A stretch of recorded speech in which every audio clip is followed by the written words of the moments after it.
সৈয়দনা ইব্রাহিম আলাইহিস সালাম সাইয়্যিদাতুনা হাজারকে নিয়ে দুধের বাচ্চা ইসমাইলকে নিয়ে মক্কার মরুজমিনের মাঝখানে রেখে আসলেন। মানুষ নাই, প্রাণী নাই, খাওয়ার পানি নাই, কোনো পশু পাখি নাই, আকাশের পাখিও নাই, কেউ নাই, একটা মাত্র পানির মশক। একটা মশকের ভেতরে সামান্য কিছু পানি।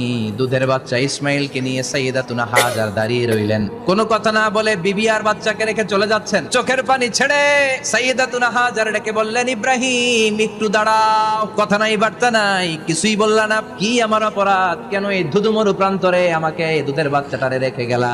শুধু একটা কথাই জানতে চাইবো, এই যে আমাদেরকে রেখে পাষণ্ডের মতো তুমি চলে যাও, এটা কি তোমার নিজের ইচ্ছায় নাকি আল্লাহর ইচ্ছায়? সাইয়েদনা ইব্রাহিম কোনো কথা না বলে শুধু প্রশ্নের উত্তর দিলেন, বললেন আল্লাহর ইচ্ছা। সাইয়েদাতুনা হাজার বললেন, ইযান লা ইউদাইয়ুনাল্লাহ, তোমার ইচ্ছায় যদি আমাদেরকে রেখে না যাও, আল্লাহর ইচ্ছায় যদি রেখে যাও, তাহলে আমার ভরসা আছে আল্লাহ আমাদেরকে নষ্ট হতে দিবে না, আল্লাহ আমাদেরকে